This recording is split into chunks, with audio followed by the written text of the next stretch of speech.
মধ্যপ্রাচ্যের যুদ্ধ পরিস্থিতিতে সারা বিশ্বের তেলের দাম বাড়ায় সরকার বাধ্য হয়ে তেলের দাম বাড়িয়েছে বলে জানিয়েছেন জ্বালানি মন্ত্রী ইকবাল মাহমুদ টুকু। মন্ত্রী জানান, পরিস্থিতি যাতে জনগণের জন্য সহনীয় পর্যায়ে থাকে সে ব্যবস্থা নিচ্ছে সরকার। সচিবালয়ে সাংবাদিকদের প্রশ্নের জবাবে মন্ত্রী বলেন, জ্বালানি তেল বৈদেশিক মুদ্রায় কিনতে হয়। ইরান যুদ্ধের কারণে সারা বিশ্বে তেলের দাম সমন্বয় করেছে, এমনকি মার্কিন যুক্তরাষ্ট্রেও তেলের দাম $5 বাড়িয়েছে।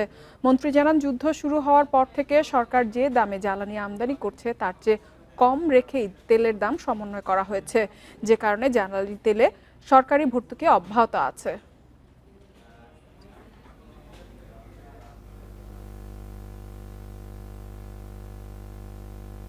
একটা যুদ্ধকালীন অবস্থার মধ্যে আমরা আছি। সারা বিশ্ব তাদের তেলের দাম অ্যাডজাস্ট করেছে, এমনকি আমেরিকাও $5 বাড়িয়ে দিচ্ছে। তো সেইখানে আমরা বাংলাদেশে গত এই যে যুদ্ধ লাগার পর থেকে আমরা যে ইম্পোর্ট করে যে আমরা যে স্টক তৈরি করেছি তার যে দাম পড়েছে সেই দামের থেকে নিচে আমরা এখন প্রাইস অ্যাডজাস্টমেন্ট করছি।